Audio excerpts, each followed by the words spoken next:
बांग्लादेश पर बहुत बड़ा हमला हुआ है। बांग्लादेश की 271 किलोमीटर सीमा पर पूरी तरह से कब्जा कर लिया गया है।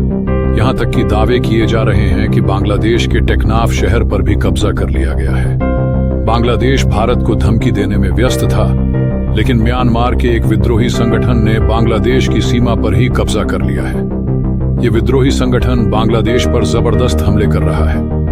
हमले इतने भीषण हैं कि बांग्लादेश की सेना म्यांमार बॉर्डर से भाग गई है। म्यांमार के विद्रोही संगठन अरकान आर्मी ने बांग्लादेश में घुसकर हमले किए हैं। अरकान आर्मी रोहिंग्या मुसलमानों और बांग्लादेशी मुसलमानों पर ड्रोन से हमले कर रही है। कई लोगों का तो यहाँ तक कहना है कि अरकान आर्मी भारत को खुश करने के लिए बांग्लादेश के टुकड़े करना चाहती है, क्योंकि अरकान आर्मी चाहती है कि भारत अपना कलादान प्रोजेक्ट पूरा करे।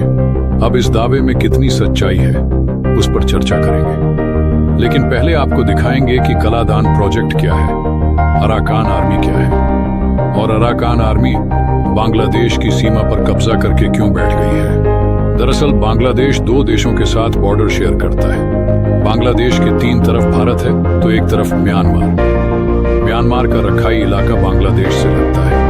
अब बांग्लादेश के खिलाफ रखाई स्टेट में अरकान आर्मी आकर खड़ी हो गई है। पिछले कुछ दिनों से अरकान आर्मी बांग्लादेश पर ताबड़तोड़ हमले कर रही है। आप जानते ही हैं कि म्यांमार में गृह युद्ध चल रहा है। म्यांमार के अलग अलग इलाकों पर अलग अलग विद्रोही संगठनों का कब्जा है। ऐसे में रखाई इलाका जो बांग्लादेश से लगता है, वहां अरकान आर्मी का राज है। आप बार बार जिन रोहिंग्या मुसलमानों के बारे में सुनते हैं, वह रखाई के रहने वाले ही हैं। रखाई में 30% आबादी रोहिंग्या मुसलमानों की है, तो 60% से ज्यादा बुद्धिस्ट है।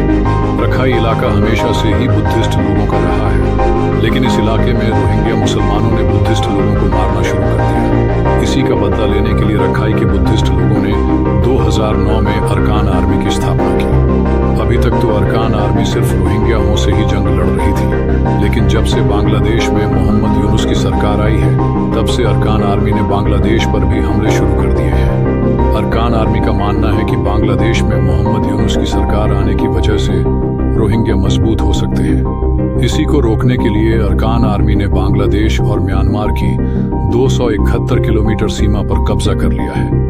हाल ही में खबर आई है कि अरकान आर्मी चाहती है कि भारत अपना काला धन प्रोजेक्ट जल्दी पूरा करे। काला धन एक multi modal transit transport project है, जो कोलकाता से म्यांमार और फिर म्यांमार से मिजोरम तक जाता है।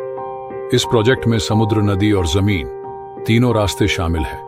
कलादान प्रोजेक्ट का म्यांमार वाला हिस्सा रखाई स्टेट से होकर ही गुजरता है। ऐसे में अराकान आर्मी भारत को खुश करना चाहती है।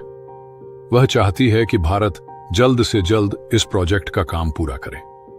अब म्यांमार में तो कोई सरकार है नहीं।